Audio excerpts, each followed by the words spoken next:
Sweep the Pod, the official, unofficial Cobra Kai rewatch podcast. It is the moment you've been waiting for. It is the moment we have been dying to see, which is the All Valley. It's episode 10, entitled Mercy. I am Dana Dude with my trusty co-pilot, my partner in pegging. Oh, God. Bret Ernst. By the way, I would say for the season finale of season 1, that's the worst intro we've had. Okay. It's terrible. Sound like a circus step right up. ringmaster. Your partner in pegging. Pegging. This is, kids watch this. Okay. They listen to it. It's a podcast. Now, yeah. Now they're probably going to Google it because I say kids watch it. It's All Valley time, guys. And we open up with a montage of just the All Valley getting ready, which is like super cool. Gets your blood pumping. And again, soundtrack, I Want It All. Isn't that one Queen? Is that Queen? Yeah. So good. I think they open with Queen. So good. By the way, you know what freaked me out a little? It said 2018. Wow. And we're in 2026. Holy cow. Almost a decade ago. And that it doesn't seem that long ago. No, it doesn't. But it was. We also had COVID in the middle, so that's 2 years it didn't count of life. Yeah, which kind of screwed up our shooting. Here we go. We start off with Miguel is pissed. I remember watching this and thinking like, wow, how this little innocent boy has changed. Now he's like this pissed off, angry, and I gotta hand it to Xolo. Like the acting was so believable that this guy who was so innocent and sweet in the beginning, he's Breaking Bad. I also want to make note that they went with the blue mats with the gold fist. Blue mats, gold fist. Remember during the conference, Yes. they were trying to say what kind of mats they want to go with? Actually, it's one of my favorite lines is when they're starting the tournament and the announcer, the crowd goes wild and the announcer goes, "You like the blue mats?" Because he's the one who was pushing for the blue mats. Very funny for me. But Johnny's drunk. Johnny is drunk. We have a flashback to drunk Johnny pissing on the cars. And then the little nerdy kid comes in to buy porn. He's buying some like raunchy big ass porn or something. And I like that little guy. I think his name is Brent. He's very cute. He's great. And then then Johnny looks at him and goes, "We're all gonna die." So good. And we don't even know if he's gonna show up. But and then he shows up. He shows up, and man, probably one of the best speeches of the season. And there's one more lesson. Yes. Third rule teaches them no mercy. We show no mercy. Because life shows you no mercy, so you don't show life no mercy. And he's right. Now, at the end of season 1, okay, not knowing where we're going to go, are you Cobra Kai or Miyagi-Do? Philosophically. 100% Cobra Kai. Same here. 100% Cobra Kai. 100%. You know, the Miyagi stuff is like, I can't meditate in life. I'm not a meditator. I can't. The whole like slow, concentrate-y, that, you'll figure it out 10 years from now. You'll understand. It's worth it. You know, it's like that experiment where they tell a kid, you can have 1 marshmallow now, or if you wait 10 minutes, you get like 2 marshmallows. And like, that's going to be like a good litmus test for how they're going to live their lives. If they're going to be like savers or there's going to be like impulse. I'm an impulse guy, man. Give me my fucking 1 marshmallow. I'm that way too. And I think people are programmed certain ways. I think there's just personality types. And, you get guys like there's common traits with certain types of people. Like I like the drums. I like aggressive. I played aggressive sports. The whole Zen thing, the meditation, I can't do it. I can't do it. I've tried. I would like to. I would like to. I like the idea of being able to do it, but I can't. But I will say, look, you're asking me this question after having seen a whole season of a show called Cobra Kai. That is basically just. But philosophically. I know, but it's like philosophically after watching The Karate Kid, you'd be like, I'm Miyagi. Yes, but I'm saying knowing what we know up to this point. Right. Yeah, I think Cobra Kai. So now, I think this was a funny line by Amanda. You see Sam and Daniel on the couch, both looking at their phones. Amanda's like, one of us, we got to go. We got to go to this tournament. Because they're sponsors. Yeah, LaRusso sponsors it. And she goes, I know both your boyfriends ended up, being jerks. Meeting Miguel and Robbie to Daniel. Yeah. Which, again, you lose sight. He's a kid. Kids lie. Yeah. Which that gets brought up later. So they end up going. LaRusso shows up. All of them. The whole LaRusso family. So epic to see Daniel LaRusso show up at the All Valley. He sees himself on that poster. Man, that was Goosebump City for me. Well, but it just seemed much smaller. The All Valley seems like it's declined from when it was in the 80s. Because when they walked in that one time, it was like, there was it looked like hundreds and hundreds of people. Here, it looked a little smaller. You know what, though? It's also, this could be metaphorical, right? Because the Karate Kid is being seen, you're watching everything through the eyes of the kid in high school, right? Whereas now we're watching everything through the eyes of an adult. Like, you ever, remember the basketball games you used to play in middle school? Like, it felt like you were in the NBA. And then you go see these kids' games now, and you're like, it's a dinky game. But I meant even cinematically, the way they shot it, which was 50 years ago. By the way, I lived in California and in that area for almost 20 years, and I've never seen an All Valley poster. Yeah, it's a fake thing. It's a fake thing, Bret. It's a TV. It's a show. Not. It's not a. Oh my God. LaRusso shows up, sees himself, Goosebump City. You love the mats. My favorite line. Robbie Keane shows up. He's fighting unaffiliated. Wow. Shocker to everyone. Nobody saw that coming. Well, there's another you skipped. Okay. There's a few things. Welcome to another episode of You Skipped, where Bret you skipped two main things. Okay, give me the main things that I skipped. Well, this isn't a main thing, but the grandmother, Miguel's grandmother, smoked a blunt, and she's old school. She tells, because Carmen is nervous, and she goes, look, whether he wins or loses, he's going to learn something.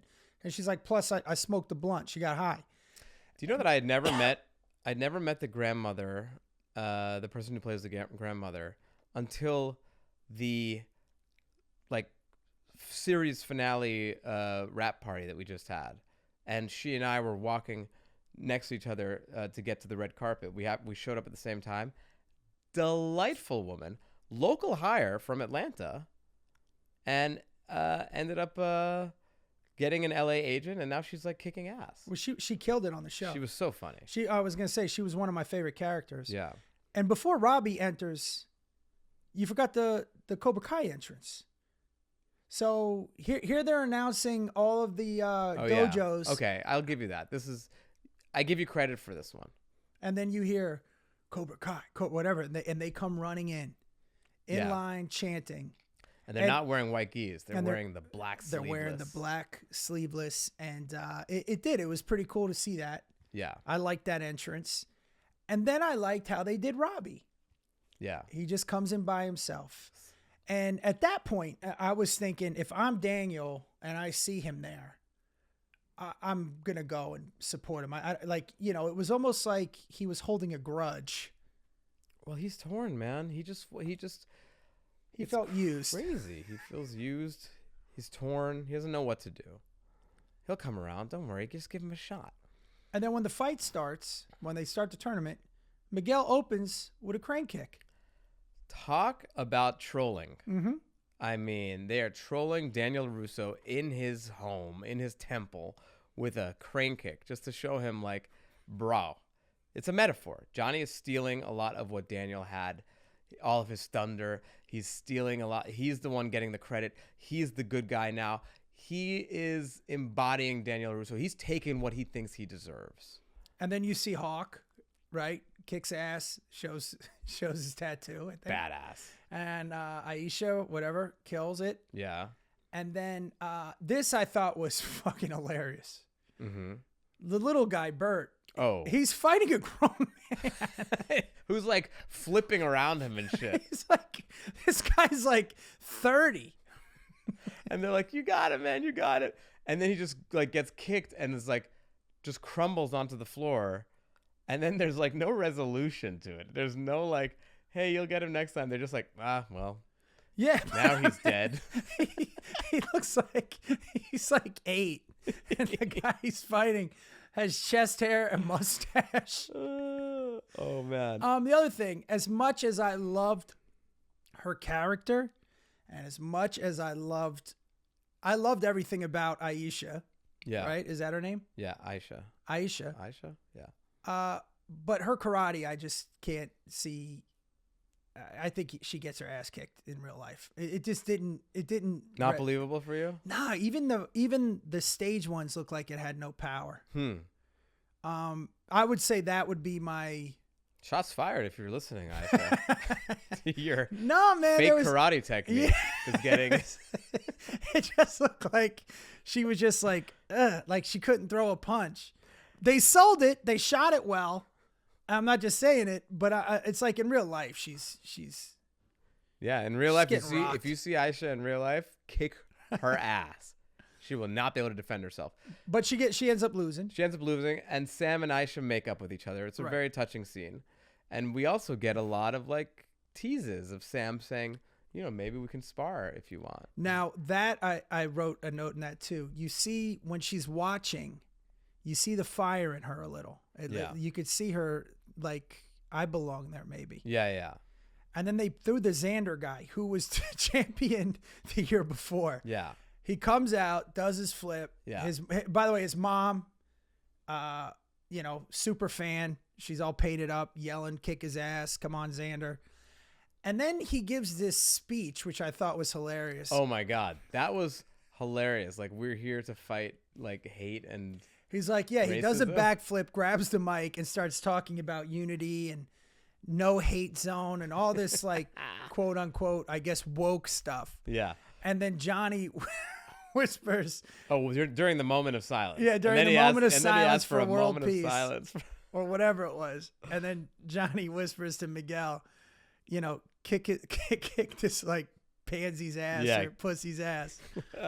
And then Miguel goes in and just fucking beats the shit out of him. And again, Diaz, man, he looks shockingly intimidating. He's very intimidating. Like I love the acting that Cholo brings to this, because this is like, talk about the complete opposite from what he was in episode 1. I mean, I just loved it. I really did.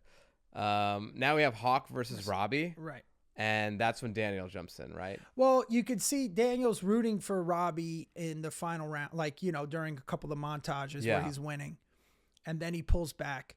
And then when he goes to fight Robbie, you see him like looking around. And at that point, as a viewer, being unbiased, because I know he's my cousin. Yeah. He's just a kid, man. Yeah. And eventually, I think Courtney brings that up. He's just a very handsome kid. And that's why I made that note. Watching the kids fight, I wrote, loved all the kids on set. And I really did. I thought the way they carried themselves, how professional they were, how nice they were. Now, also, not that it, and this only matters if you're in Hollywood. Xolo was playing Blue Beetle. Yes. He was shooting a movie. So, and same with Robbie was doing the other movie. And I know this means nothing, but we've been around and in the business long enough that you see people be humble, then get something huge. And they change. And they just become assholes. Which my brother always says, they don't turn into assholes. That's just who they always were. They were hiding it. You would never know in a million years, just in Hollywood terms, that these kids were on the stars of the #1 show, arguably in the world. Right. And I just wanted to say I love them all. Can I also say, you would never know after interacting with me that I was just a tiny recurring guest star. You'd be like, this guy must be the lead of the show because he's a monster. You drop Cobra Kai, and he is a falafel monster. filling Cobra Kai is every other word out of your mouth. 2 epic karate shows. I only do epic karate shows. So now we got Hawk is getting DQ'd. He gets disqualified for illegal contact. And it's just such a mind fuck, right? Because now you've got Johnny is coaching Hawk, who is trying to kick his son's ass. And LaRusso is coaching Johnny's son. again, I've said it before. I'll say it again. It's very Shakespearean. And there's a lot of, and it's very George Lucas. And I know you haven't seen any of the Star Wars. Right, immigrants. But there's a lot of Jedi type training on Miyagi-Do, on the Russo side, where he has him meditate, stay centered. Right now, again, this is what I want to bring up when I started talking about a few episodes ago. In Phantom Menace, when Quan Kin Jinn is fighting Darth Maul, it's a great scene. And as they're fighting, these walls come up. They're like laser walls where like you can't penetrate them. So as they're fighting brutally. Then they get separated. And you see Darth Maul, who's the Sith, the Darth Vader in this movie, pacing back and forth like a caged animal, like he can't wait to go. Quan Kin shuts his lightsaber off and he kneels and he meditates and he gets centered. Mm-hmm. And that's what that reminded me of when they were squaring off, where Daniel said, get centered. And he gets centered while Miguel's pacing. Yeah, I feel like doesn't that happen in The Karate Kid also? Well, this maybe it's an homage to the fucking movie that the show is a parody on, not stupid Star Wars Quan Cho whatever the fuck. So he told me get centered, and then he obviously gets. Now Robbie and Daniel, Robbie goes in the back. Yeah, he's hurt. He's hurt, and Daniel is like he comes back, and again, we get a nice little parallel to when Daniel's leg got swept in the movie, and he's in the back with Mr. Miyagi. So Daniel's back there giving advice to Robbie, goes full dad mode, which, knowing Ralph's family, I think is on par, because amazing kids.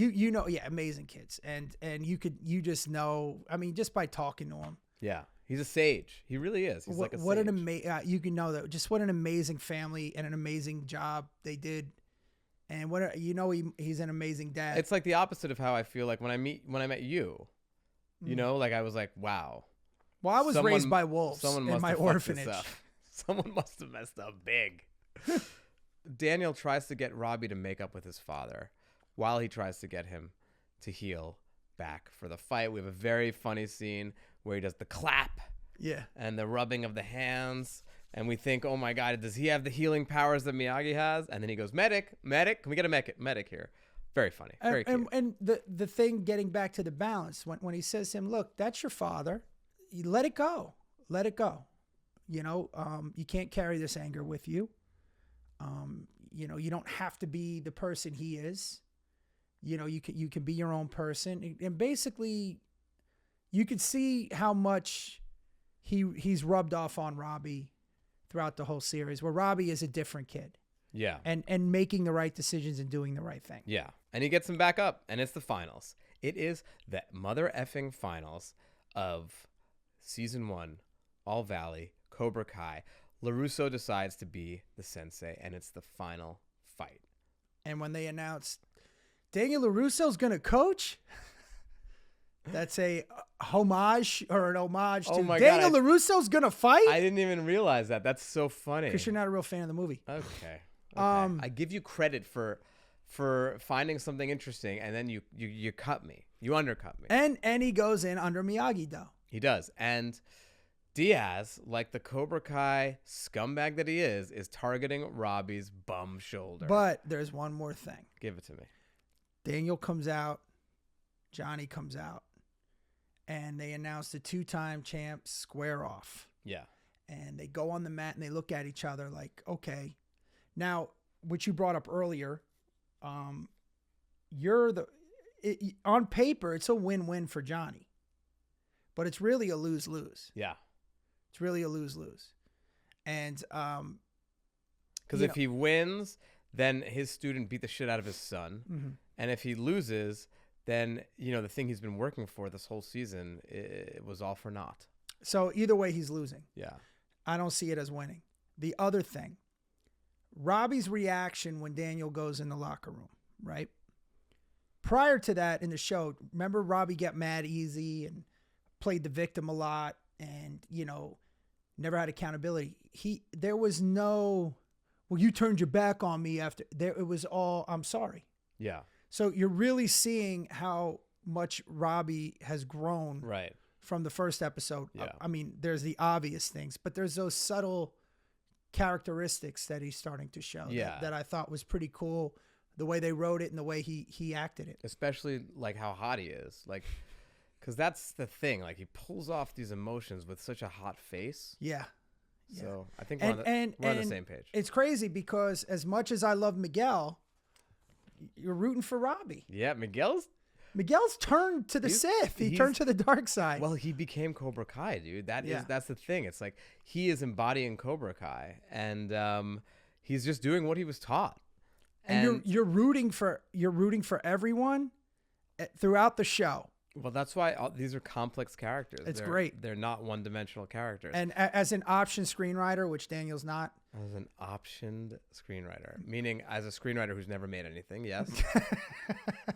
As a Writers Guild member, when you see stuff like that, the difficulty of writing that and selling it, and even harder is with a brand already that's known. Right. It was really impressive. And again, we're at the last episode, so I can talk about the whole season. Yeah. The whole season was really impressive. And there's no reason for us to say this. We're done. The show's done. We're getting nothing out of it. We're getting nothing out of this. There's no more roles for us to get. Yeah, it's done. We love it. This is all sincere. So Diaz is targeting Robbie's bum shoulder. Johnny doesn't know what to do. He's just like, doesn't know what to root for. It seems like part of him wants to tell Diaz to cool off on him, but he doesn't really know how to do that because he wants him to win, but he doesn't want his son to get hurt. Well, it's not even, at this point, it's not even his son losing the match. It's his son getting actually hurt. And the brilliance of that, right, is any philosophy you have, any convictions you have, you don't really see the flaws in it until it hits you directly. And Johnny is seeing his philosophies and his way of doing things in a kid that wasn't like this, that he kind of turned, and it's against his own flesh and blood. Oof. Yes. Snaps. And when you see him go through that's to me is what makes the whole thing even more unique. Right. And I'm not comparing the two, but it's almost as unique as Rocky losing. If you said Star Wars right now, I swear to God, I was going to leave. It's almost as unique as Rocky losing at the end of Rocky 1. Yes. Not even listening, knowing he could have won. Yeah. All he wanted to do was go the distance. Obviously, it's two different scenarios, but it's along those lines where like the depth in that, the conflict, it takes something that was kind of linear in the beginning, convolutes it, lose for Johnny. He's seeing it play out in real time, and there's nothing that can happen that's going to make him feel like a winner. Yes. He loses no matter what, and it's his tragic. own doing, and it's his own it's truly tragic. Diaz keeps attacking that shoulder. Robbie is fighting with one arm. It's like, what the hell is going on here? It's nuts. And he only has one arm. What does he do with that one arm? He does that Jedi. Oh, boy.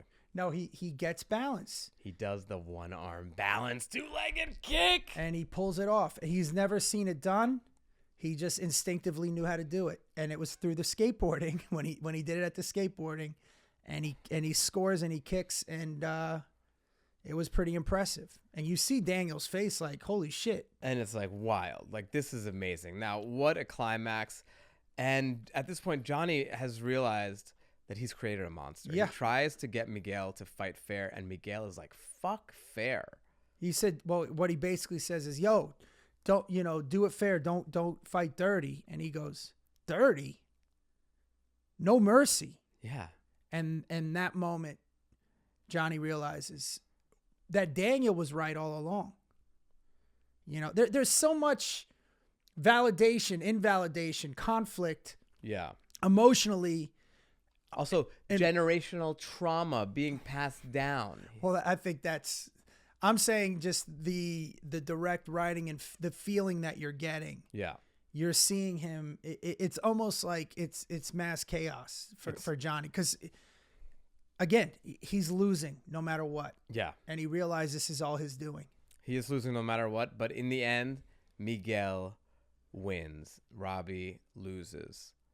LaRusso has to comfort Robbie. Robbie forgives his father, who comes up to him and says, I'm so sorry. He's like, it's okay, which is like, that is such emotional growth to see that out of him, out of this petulant child in the beginning, petulant, good-looking child, albeit. And Miguel thanks Johnny. I mean, it is just too much to handle. And you see him. He should be happy. Yeah. And he's alone. He's alone. He's torn. He's torn like he's never been torn before. And there's another subtlety. Give it to me. Miguel's looking for Samantha. Mm-hmm. And she's gone. Yeah.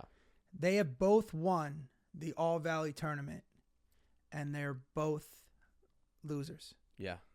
And they realize it.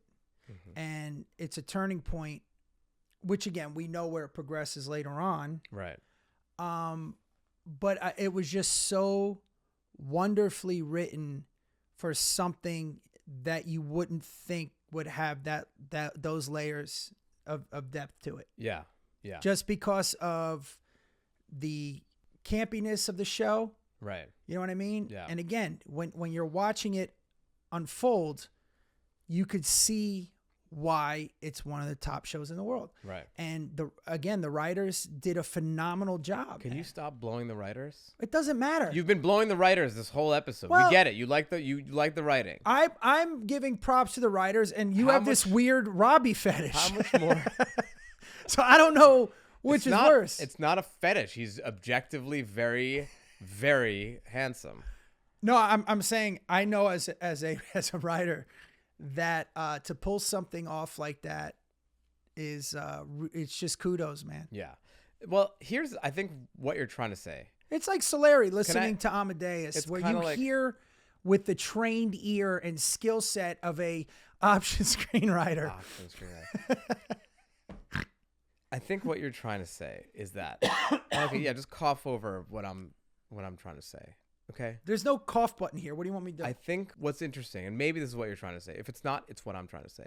You don't normally get such nuanced, absolutely brilliant relationship building and combining, and this knot of how everyone interacts with each other in a show that's not a serious show. It's like a goofy show. It's about a karate thing. Like, you know, usually this level of writing is reserved for like a Game of Thrones, Succession, things that just do this serious shows that create this long game of a web of intricate relationships. Not a goofy show, but here you're getting a goofy show that keeps you invested as if it was a serious show. I think that's the genius of Cobra Kai. And the complex, when you're taking a complex issue and simplifying it, that's the genius in comedy as well. You know, they say brevity. You know, one of my favorite quotes is Eleanor Roosevelt said, "Intelligent minds discuss issues, average minds discuss events, simple minds discuss people." And a lot of these types of shows, I think Eleanor Roosevelt never said that. Yeah, I think she did. I think she's quoted as saying, "Are you ready for me to change your diaper?" Or she could have to her husband. She could have quoted it from someone else, but I know she said it. Okay. And you know, intelligent is issues. So what we have here is an event and issues surrounding an event that again is usually reserved for dramas in this show. And the other thing, it's a brand everybody's familiar with. That's the crazy part. You're an enigma to me. You're an enigma. What's that mean? It means I'm kidding. I think a puzzle. You know, I would think you would pull quotes of like Tony Soprano, or maybe The Godfather, and then you bust out. I don't understand. Eleanor Roosevelt. I got my own family, Senator. So now Sam got bit by all that up. Sam got bit by the karate bug. We see her do some insane moves, and we're like, "Whoa, baby! It is in the genes." Here's another. It's time for another episode of Wait, you went too far, Dan, by Bret Ernst. Well, there's moments there where she Another goes, episode of You Skipped. I just liked, I wanted to mention one thing. Go ahead. Gianni. Now that the season's over. Yeah. Or Dimitri. Okay. God, that kid really nailed the comedy on this show. And that last scene when he's like, this really works.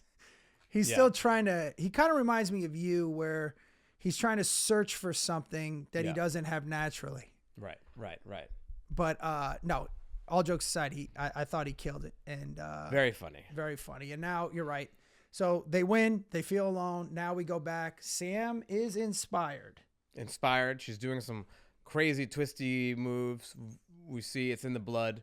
Sort of a teaser for season 2 that Sam will be involved karateistically. And then Daniel goes, he's driving with Robbie. Yes. While they're in the car, he does the dad talk again. Mm-hmm. You fought with honor. That trophy, because he's like, I got second place. Yeah, I lost. No, but you fought with honor, and that's what's important. And he goes, I'm going to take you somewhere, and they pull up. Oh baby. And oh baby. Did you go on that set? Yes, I did. Yeah, I think we went together. We did. To look at the cars. LaRusso takes Robbie to the Miyagi house. House. Can I tell you something? I burst into tears. Mind you, I was watching on a plane, so maybe I was a little emo from the altitude. But when the music came in and the classic car, bang, bang, bang, bang, bang, bang, bang, bang, bang, I lost it. Oh, it was great. Magic. And now we cut to Johnny at the Cobra Kai dojo. Oh my God. Drinking again. The most iconic. Here you have the coach, the winner, who's conflicted, realizes he's wrong, and there's no balance. There's no balance. And you see the no balance because the happy moments is he should have found some type of joy. Even saying being proud of his son, all of it, all the joy is gone in the victory. And he's sitting there drinking, and he's in his dojo. That's another level.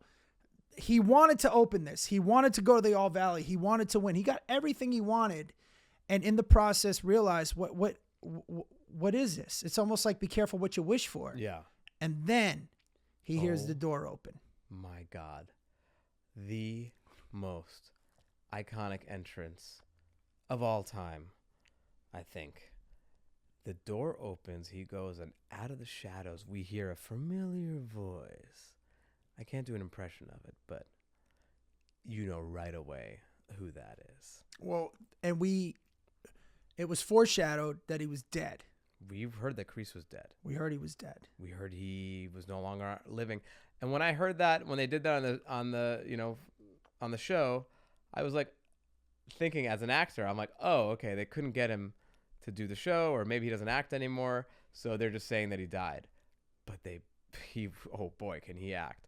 They bring Kreese back. That moment when Johnny was cleaning the house, I think 2 or 3 episodes ago, before, it was when I broke the car. Yeah. Because he was starting to get lined up, set him on a spiral again. You just see him. It's almost like, because there was another scene where he looked at the picture of his ex-wife. He's almost taking inventory of all the shit that he's fucked up, right? And now that he's winning and, self-loathing, drinking, Kreese comes in, and it's another, this is my past. This is another thing that is going to ruin my life after he got rid of Sid. And like you said, he was at his most vulnerable that we've probably seen him. And what does Kreese say to him? He says something along the lines of, I always believed in you. I knew you could do this. As in, like, this was always my plan for you. I knew you had it in you. And man, that is a drug. When you are feeling vulnerable for someone to come, that's like how you'd probably pick up strippers, right? You find the vulnerable one, and then you'd be like, hey, I actually think you're like really like a beautiful soul inside and out. And then they would come home with you. No, so, that's I told you that doesn't work. I tell them I just got released from prison. Right. That's right, the line. Right. No, this is very reminiscent of Emperor Palpatine and Darth Vader. Oh boy. Anyways, so now he's back. Miyagi-Do, karate's back. They're going to train at Miyagi's house. Cobra Kai dojo.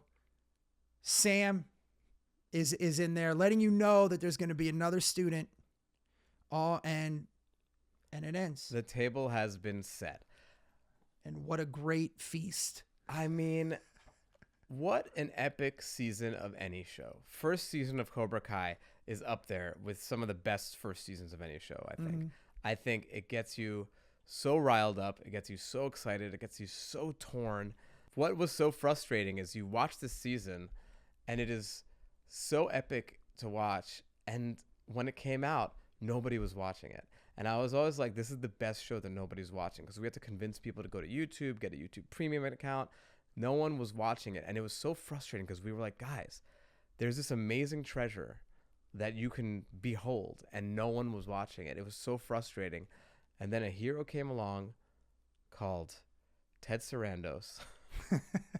And a hero comes along. I want to say something too. In my opinion. Yes. And it's much not easier, but you have more real estate when doing a show. In some ways, this show is better than the original, even though the original is better because of the nostalgia. For me, the nostalgia of it. But when you really break it down, the comedy, you know, because in the movie itself, you have to tell a story within an hour and a half. Right. And as an option screenwriter, Jesus.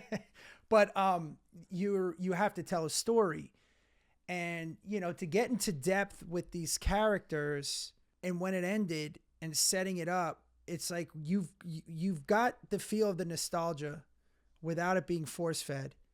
The tone of it with the soundtrack, obviously there's the obvious stars from the past, the new kids, the newer people. Do you know how many people that come to comedy shows? Because the one thing that's good about our profession as stand-ups, we're the blue collar of the entertainment industry. We're accessible, right? You can go, if you went to the Comedy Store, you could see at least 11 of the greatest comics of all time just walking around. Right.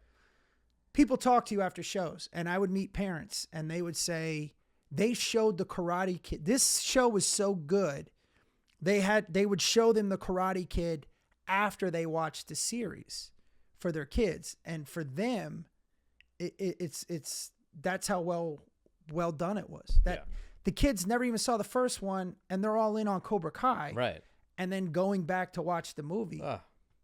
I gotta tell you, man, I'm very glad I watched it. Yeah, well, it's weird that you didn't watch it up until I don't now. like watching myself. I don't like TV. I don't like watching you either, but I feel like...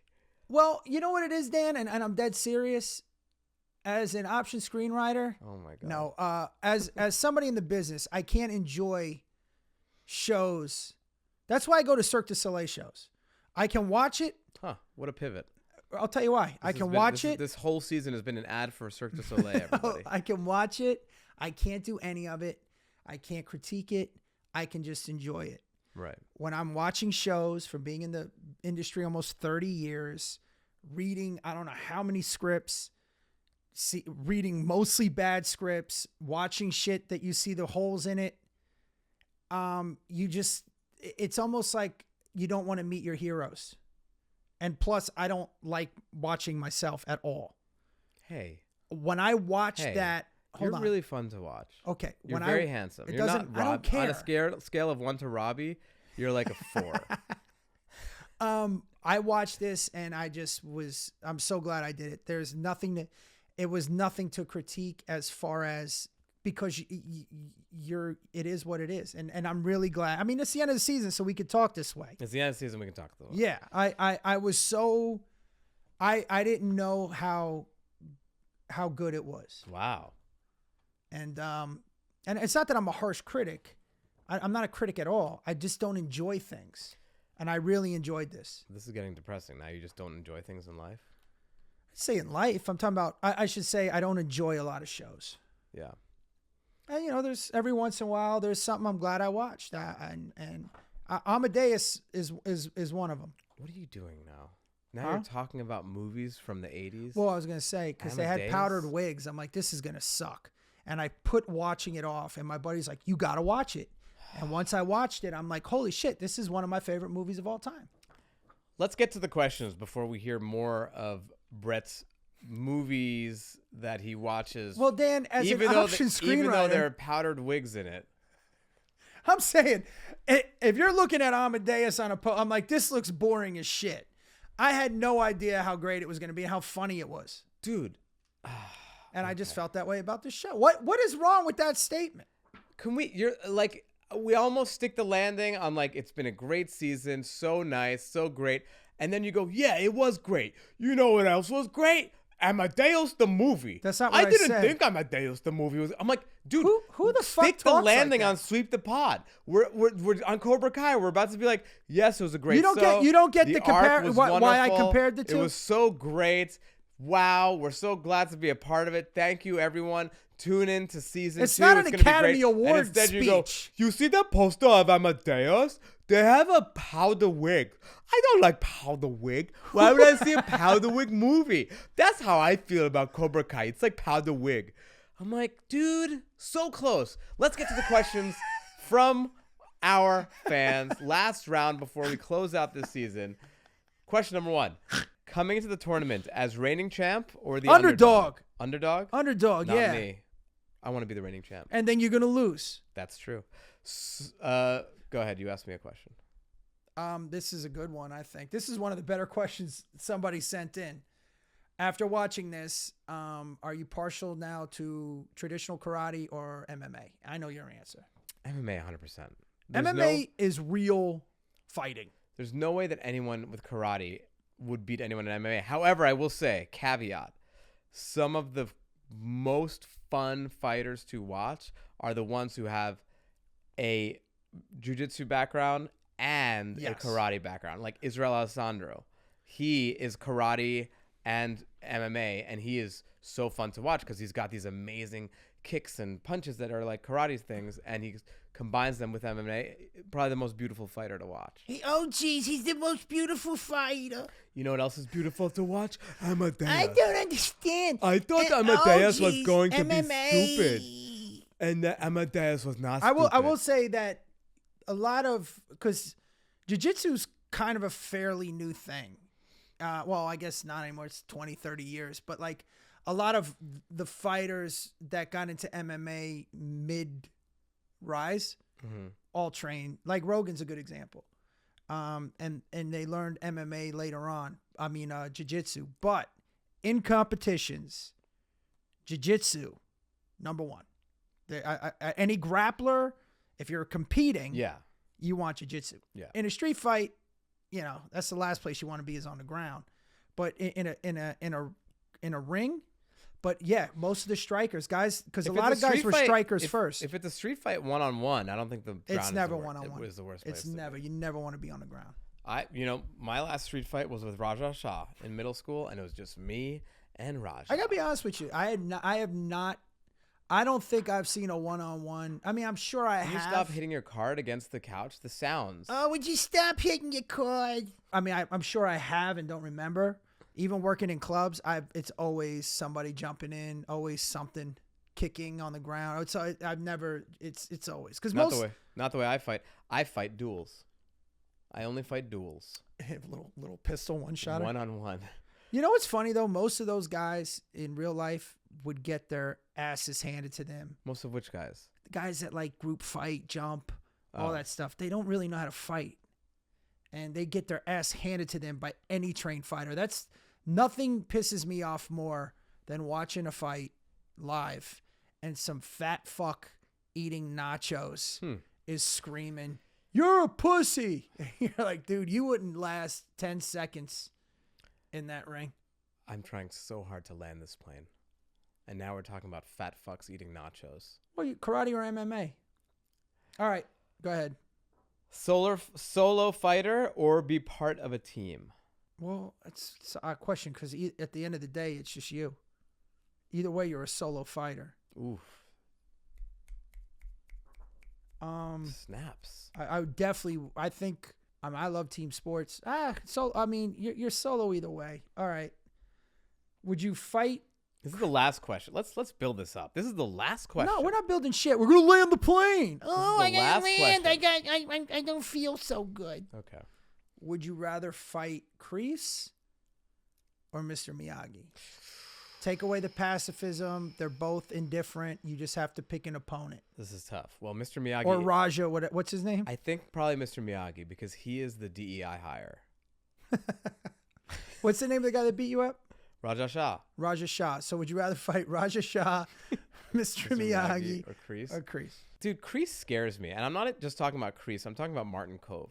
Like, Martin Kove in real life is a scary Can we tell the story individual. when we saw them at our first rap party, me and you? Yeah. And the younger kid, we marked out, bro. We marked out hard. Well, we didn't know that. We hadn't watched the season. We didn't know that Kreese was in the show, that he was going to be in the next season. And he shows up at the rap party of season 1 dressed up like Napoleon, like wearing a crazy, like a really cool. We have a picture of it. Jacket. Because we went up to him and you're like, we got to ask him for a photo. Yeah. And you know, and not to forget, he was phenomenal in Rambo. The guy carries himself like Kreese in real life. Like, dude, I went to Josh Heald's son's bar mitzvah, and he was there. He's at a bar mitzvah being like, are you going to get the fish or the steak? And I'm like, I don't know, whatever you tell me to get. I don't know. What kind of fish is it? And his son, let's talk about good looking dudes. Yeah. Yeah, he's good. He's on a scale He's of cool. 1 We to should get Rob- him on here. Scale of 1 to Robbie, he's a 9. He's not no is Robbie the epitome? Robbie is the gold standard. So where are you on this scale? Me? Oh, I don't even make the scale. Yeah. Well, listen, that's the end of season 1 then. That's the end of season 1. We landed the plane. We did it. I don't see anything wrong with those comparisons. I look, it's the end. We sat through a whole season of rewatching, at least for me. I know you can't wait to see yourself on camera. I know you can't wait to tell everybody all your credits. Yeah. I mean, you, like I said, you drop them everywhere, anywhere. I don't know where this is going. Okay. I had just saved it to the last episode to say how impressive it was, man. Very impressive. And I hit that home. I know I beat it down. I love to see it. And like you said, show's done. We're not getting any more parts. It's over. So there's no reason for me to say this, and you won't hear it again. But very impressive, and I'm so glad I watched it. Very impressive. Season 2 is absolutely bonkers. I cannot wait for us to start that. Thank you for watching season 1 of Sweep the Pod. Hit me up, Instagram at StandUpDan. Or just go to my website, Bret Comedy with 1 T, BRET comedy.com. All my socials. My new special I dropped with Pete Davidson is out. And our tour schedules. Also letting you guys know, me and Dan will be revamping our Comics of Cobra Kai tour. We will. And follow the socials for the podcast, Sweep the Pod. And please like and subscribe to the podcast. Give us the 5-star rating. That really, really helps us out. Guys, we need it. We need it. We need it. We love you. I love you. I love you, Bret. And now it's going to turn to Goodwill Hunting. You know, Goodwill Hunting. It's not your fault. Great Bret. movie. Oh, my God. All right. Love you guys.